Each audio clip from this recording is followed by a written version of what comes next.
Bonjour à tous, aujourd'hui nous allons suivre un tutoriel pour remplacer la vitre ou le LCD sur la Nintendo Switch Lite. Pour réaliser cette réparation, vous aurez besoin soit de la vitre ou du LCD.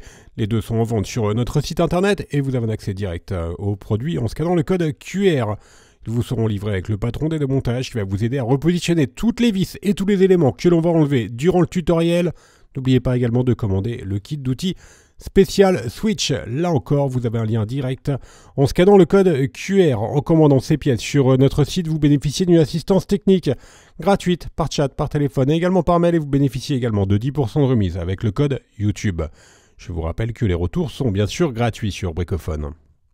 N'oubliez pas de vous abonner à notre chaîne YouTube et de liker la vidéo. C'est une réparation qui est assez longue. Il faut compter environ 1h30 pour remplacer la vitre ou le LCD et la difficulté est notée 4 sur 5. Si vous n'êtes pas sûr du modèle de votre console, je vous invite à regarder au dos et le modèle doit correspondre à HDH001. Et bien sûr, comme avant chaque réparation, nous allons éteindre la console, retirer éventuellement la carte micro SD et également la cartouche de jeu.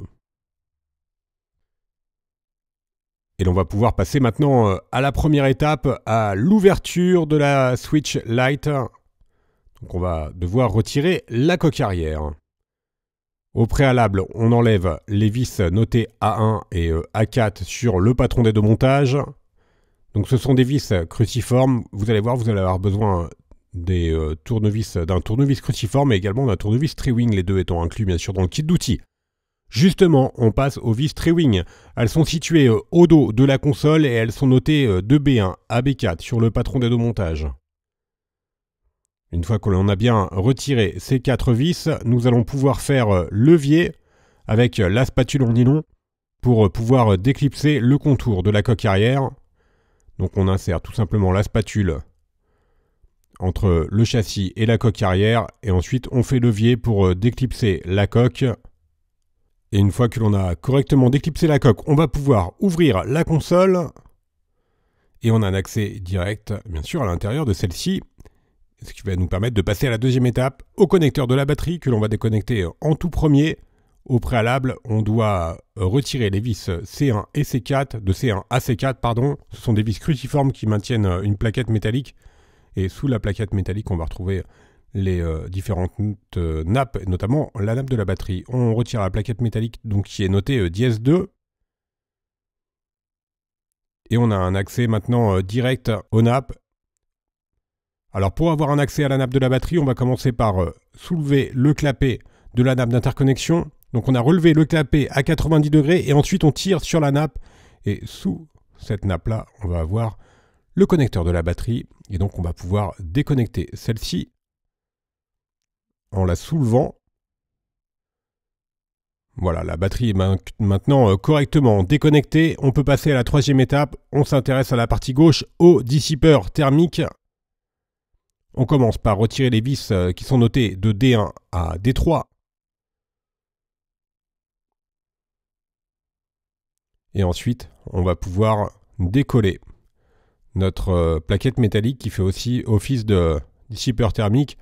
Vous retrouverez également en vente sur le site éventuellement de la pâte thermique. Pour pouvoir la remettre, on reviendra sur ce point lors du remontage. Et le dissipeur thermique, il est noté dièse 3. Dans la quatrième étape, on s'intéresse au lecteur de cartouche et à la prise de jack. On commence par déconnecter ce lecteur. Donc on relève le clapet à 90 degrés. Ensuite, on vient tirer sur la nappe pour enlever complètement la nappe du connecteur. Et notre lecteur de carte, il est maintenu par les vis notées de E1 à E7.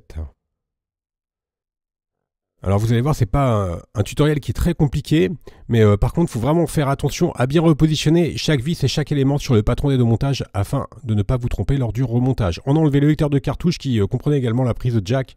Et maintenant, on va s'intéresser à la partie droite, au bouton Power et Volume.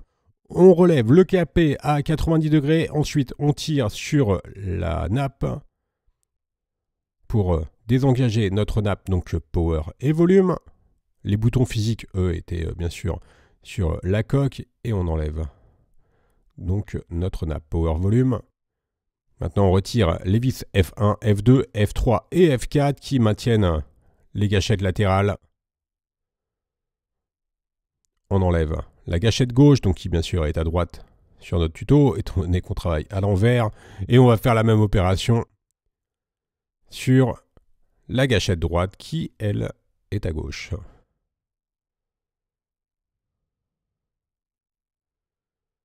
Ensuite, on retire les boutons. Notez dièse 8 et dièse 10. Vous ferez juste attention au ressort qui vient avec la gâchette. Dans la 6e étape, on s'intéresse aux différents haut-parleurs. Donc vous en avez un à droite et un à gauche. Là, on vient déconnecter le haut-parleur de droite en tirant sur les fils. Et ensuite, on va pouvoir retirer nos deux haut-parleurs. Pour cela, on doit retirer les vis notées de G1 à G8. Ce sont des vis cruciformes. Et elles maintiennent donc le bloc haut-parleur. Voilà, on enlève le haut-parleur gauche qui est à droite. Et pour celui qui est à gauche, on verra dans la prochaine étape, donc dans la prochaine étape justement, où l'on va retirer la carte mère. On commence par enlever les vis qui sont notées de H1 à H3. Ce sont les vis du ventilateur, bien sûr. Et ensuite, on vient déconnecter la nappe du ventilateur. Donc on relève le clapet, on tire sur la nappe à l'aide de la bruxelle. Et ensuite, on va pouvoir libérer complètement notre ventilateur qui est noté dièse 12. Nous avons également deux câbles coaxiaux qui sont utilisés pour le réseau, qui sont juste en dessous. On les déconnecte, le noir sur la gauche et le blanc sur la droite. C'est notamment utilisé pour le Wi-Fi. On repasse maintenant sur la gauche et on va déconnecter les deux nappes de l'écran. Donc la nappe de l'afficheur LCD. Toujours la même procédure, bien sûr. On a relevé le clapet et on tire sur la nappe. Et ensuite, on va s'intéresser à la nappe de l'écran tactile. On relève. Alors les deux éléments, la vitre et le LCD, ils sont dissociés, bien sûr. Vous pouvez changer soit la vitre, soit le LCD, ou les deux si vous le souhaitez. On verra tout ça un petit peu plus tard dans le tutoriel. Sur la gauche, on va retrouver la nappe du joystick droit que l'on déconnecte. Et maintenant, nous allons pouvoir retirer les vis notées de I1 à I5 avec le tournevis cruciforme. Ces vis maintiennent la carte mère sur le châssis. Là encore, pensez bien à bien repositionner ces vis sur le patron des deux montages. Et maintenant, on peut retirer complètement la carte en la soulevant. Voilà, pour la carte mère principale, vous noterez que le connecteur de charge il est soudé à la carte mère. Et la carte mère, elle est notée dièse 13. On enlève maintenant complètement notre haut-parleur droit. Et on voit bien le haut-parleur sous le cache plastique. Et dans la 8e étape, on s'intéresse à l'autre carte, la carte fille qui est sur la droite. On déconnecte la nappe d'interconnexion. Donc c'était la deuxième partie de la nappe que l'on avait déconnectée en tout début de tutoriel. Donc on va pouvoir la retirer, éventuellement. Aller coller légèrement sur la protection de la batterie. Et on poursuit par les deux connecteurs qui sont encore sur la carte fille, le joystick gauche et la deuxième nappe de l'écran LCD. Donc on a relevé nos deux clapets, on retire sur les nappes. Il nous restera ensuite plus qu'à dévisser les 4 vis qui maintiennent la carte fille. Ce sont des vis cruciformes, elles sont notées de J1 à J4 sur le patron d'aide au montage.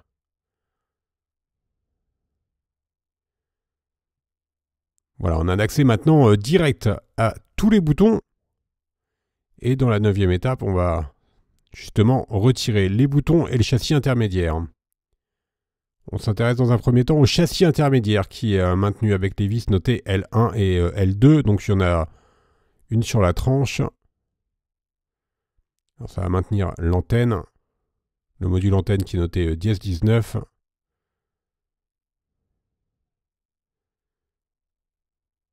Et l'antenne du bas. On fait bien attention à retirer le câble coaxial des guides. Et l'antenne du bas, elle est notée dièse 20. On retire maintenant les vis notées de M1 à M4. Alors voilà, il y a quand même beaucoup de vis et d'éléments à retirer, d'où l'intérêt d'avoir le patron d'aide au montage. Vous avez noté que la batterie, elle reste sur le châssis intermédiaire. Si vous voulez changer la batterie, on a un autre tutoriel pour le remplacement de la batterie. C'est beaucoup plus simple, vous n'avez pas beaucoup d'éléments à retirer. Maintenant, on va pouvoir enlever tous les boutons physiques pour travailler en toute sérénité. Donc on appuie dessus tout simplement et on les enlève, hein, ils sont juste encastrés. Une fois que le châssis est libéré, on va pouvoir maintenant décoller l'écran, la vitre et le LCD.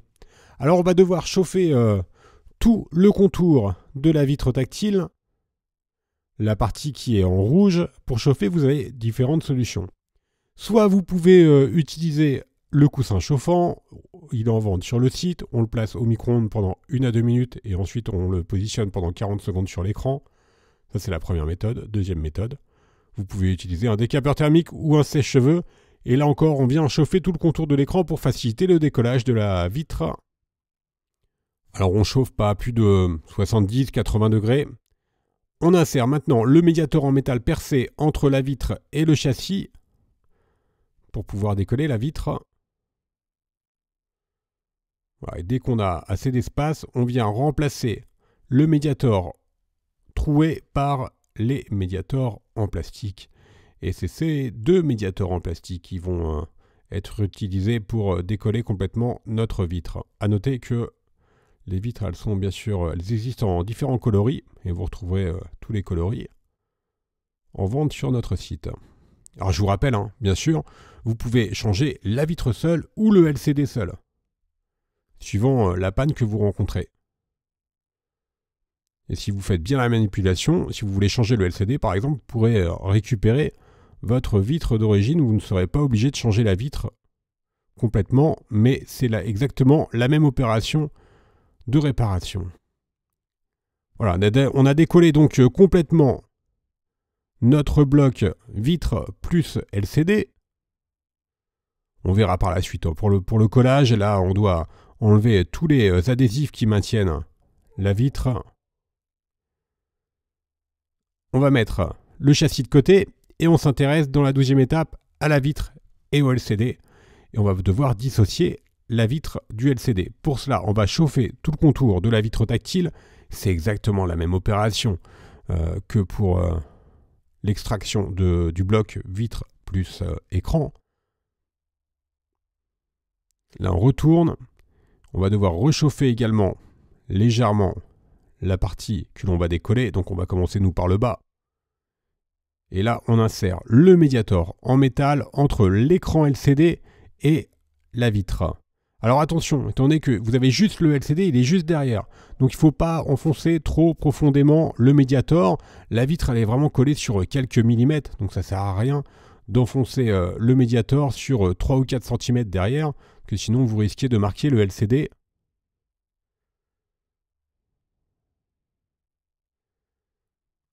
Voilà, on va faire tout le tour avec notre médiator en plastique.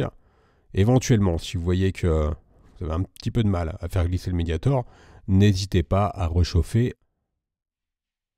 pour faciliter le décollage. Plus vous allez chauffer, plus le décollage sera bien sûr facile à réaliser. On a quasiment terminé, on est au niveau de la nappe du LCD. Là, on a fait tout le tour. Et on va pouvoir maintenant dissocier complètement le LCD du tactile. Alors faites attention, bien sûr, le LCD, il est relativement solide, mais il ne faut pas non plus trop le tordre ou faire pression sur le LCD au risque de l'endommager, évidemment. Les deux éléments sont donc dissociés. À partir de maintenant, vous pouvez changer soit la vitre ou soit le LCD. Et on va pouvoir passer au remontage. Vous pouvez également changer, bien sûr, la vitre et le LCD. On enlève complètement les stickers qui étaient présents. on va reprendre notre nouvelle vitre, si vous voulez changer de vitre, ou le LCD. Si vous voulez changer de LCD, on verra ça par la suite. Alors si bien sûr vous n'avez pas abîmé votre vitre, c'était pour changer le LCD, vous reprenez uniquement votre vitre d'origine, évidemment. On reprend la colle B7000 qui est incluse dans le kit d'outils. Elle est livrée avec un applicateur qui va vous permettre de bien positionner la colle sur tout le contour du châssis. Et on met un filet de colle comme ça sur tout le contour. Et dès qu'on a appliqué la colle sur tout le contour, on enlève bien sûr au préalable toutes les protections adhésives de votre nouvelle vitre, évidemment. Et on vient repositionner la nappe. Voilà, la nappe elle est à gauche, elle vient à gauche. Et on réapplique notre vitre sur le châssis avant de la Switch. Alors maintenant on va mettre la vitre sous presse. Alors nous on utilise des pinces de serrage, vous pouvez utiliser par exemple des pinces à linge. Pour avoir un collage parfait, il faut attendre environ une demi-heure. Donc vous pouvez prendre une pause pendant que la colle c'est fait, et maintenant on poursuit. Alors nous on va remettre un nouveau LCD, évidemment, c'est toujours la même chose. Si vous n'avez pas changé votre LCD, vous reprenez votre ancien LCD, on vient remettre la nappe dans le trou qui est prévu sur la plaquette. Et ensuite vous voyez, vous avez l'autre nappe qui dépasse. Et là on vient repositionner le bloc sur le châssis. Et maintenant, on va pouvoir refixer notre châssis à l'aide des vis notées M1, M2, M3 et M4. Ah, c'est important de bien repositionner toutes les vis au bon endroit, d'où l'intérêt du patron d'aide au montage. On reprend maintenant l'antenne du bas qui est maintenue par la vis L2.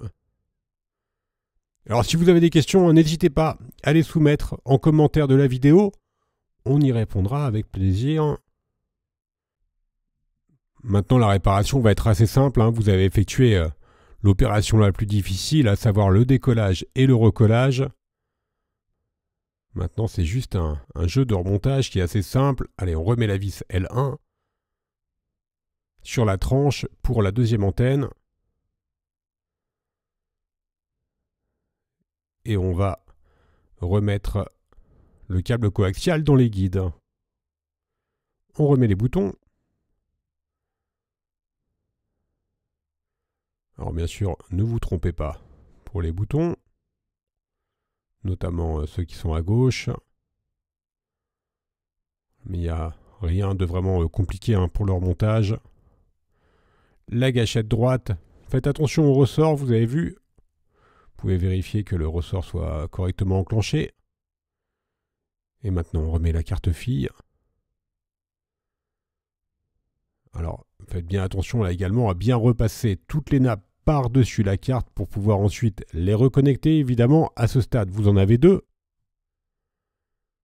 Et on vient refixer la carte fille avec les vis qui sont notées de J1 à J4. Là, si vous avez un doute sur l'emplacement des vis, surtout, vous n'hésitez pas à faire un arrêt sur image. Celle-ci était indiquée, les emplacements étaient indiqués sur le plan précédent. On remet la nappe. Alors, le principe, c'est toujours le même. On vient pousser la nappe dans le connecteur avec le clapet qui est relevé à 90 degrés. Alors, on pousse bien la nappe et ensuite, on vient refermer le clapet. Et ça va être comme cela pour toutes les nappes. On vérifie le bon fonctionnement des boutons. Voilà, vous devez bien sentir le clic. Et maintenant, on va s'occuper des boutons droits. Idem, on remet la gâchette. Vous faites attention au ressort. On va remettre tous les boutons.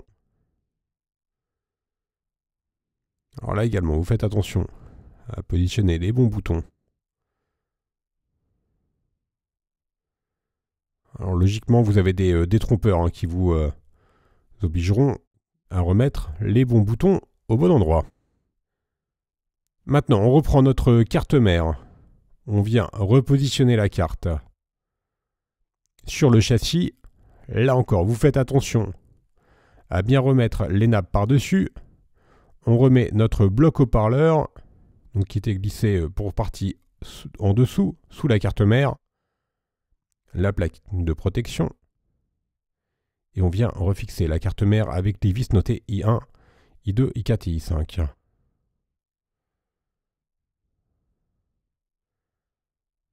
Et là encore, on avait noté l'emplacement des vis dans le plan précédent. On vient refixer maintenant avec les vis notées de G1 à G4 le haut-parleur. Donc un des deux haut-parleurs. Là encore, il n'y a vraiment aucune difficulté pour le remontage, c'est vraiment très simple. La manette, la gâchette, pardon, droite, qui est maintenue par les vis notées de F1 à F2.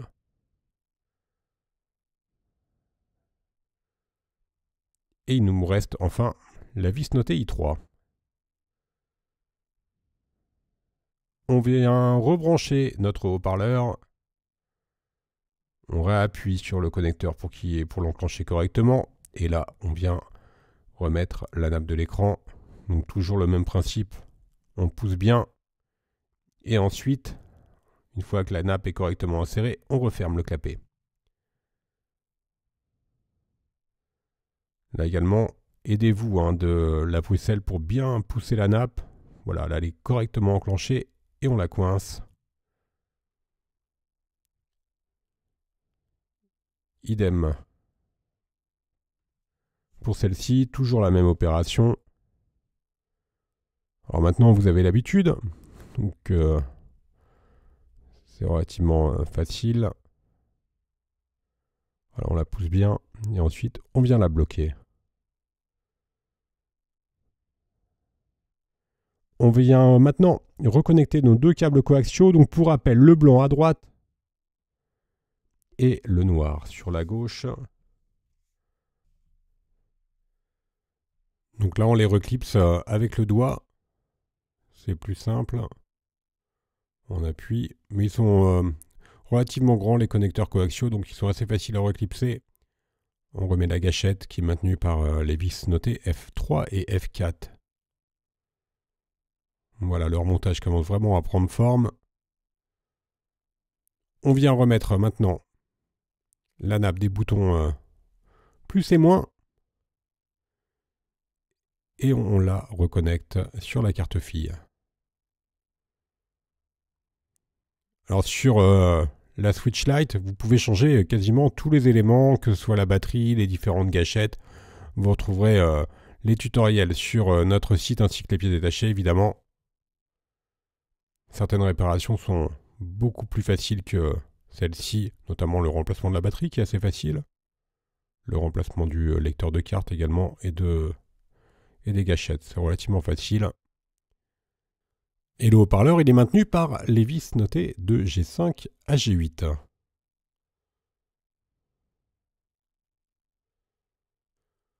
Là encore, aucune difficulté. On reprend la nappe d'interconnexion qui vient relier la carte fille à la carte mère. Je vous rappelle qu'elle passe sous la batterie. Elle fait un coude. On a inséré la nappe à droite.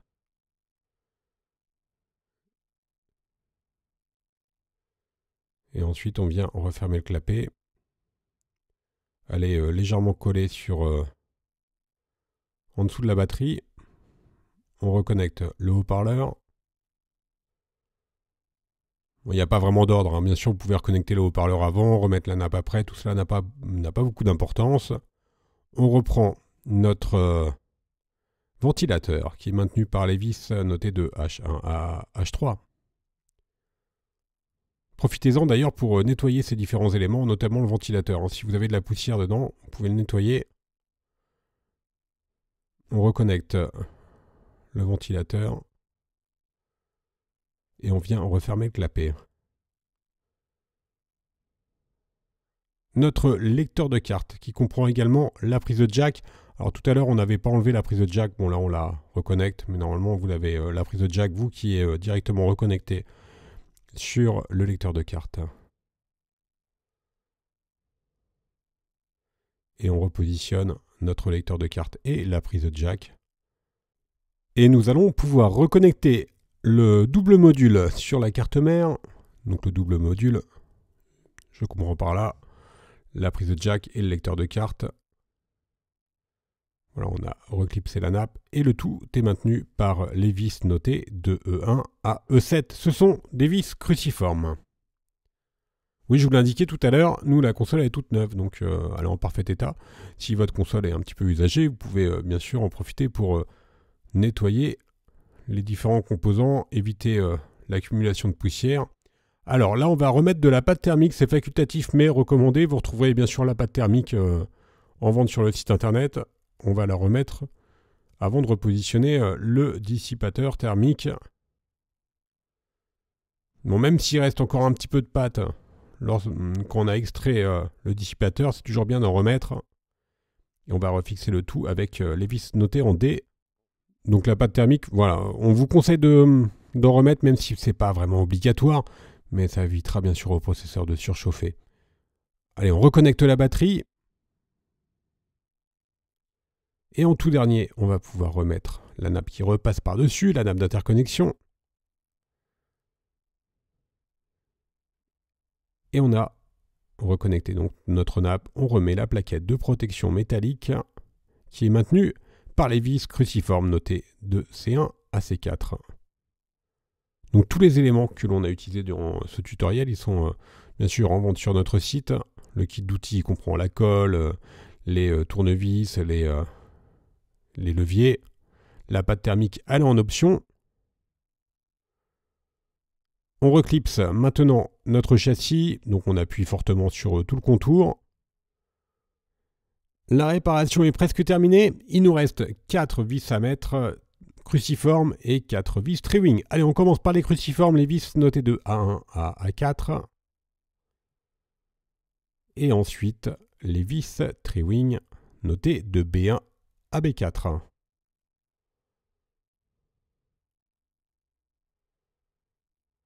Là, on est sur le dos de la console, évidemment. Et on va pouvoir rallumer la console. On enlève le film de protection. Si éventuellement vous avez quelques résidus de colle, vous pouvez les enlever très facilement. Vous avez vu. Éventuellement même avec un chiffon humide. Voilà, là il y avait un petit résidu à droite. On l'enlève avec un chiffon humide. Et la réparation est parfaite. On va pouvoir faire un récapitulatif des produits utilisés, donc soit la vitre ou le LCD, ou les deux si vous avez les deux à changer. Vous retrouverez le patron d'aide au montage qui est offert avec votre commande. Le kit d'outils, je vous rappelle que l'on reste joignable par mail, par chat, également par téléphone et que vous bénéficiez de 10% de remise avec le code YouTube. Surtout, n'hésitez pas à nous adresser vos questions en commentaire de la vidéo, on y répondra très rapidement. Vous retrouverez bien sûr sur notre site toutes les pièces détachées pour la Switch Lite et ainsi que les tutoriels de réparation bien sûr pour des centaines de téléphones. Vous pouvez vous abonner à notre chaîne YouTube afin d'être tenu informé des dernières nouveautés en matière de réparation. Merci à tous d'avoir suivi ce tuto et à bientôt pour de nouvelles vidéos.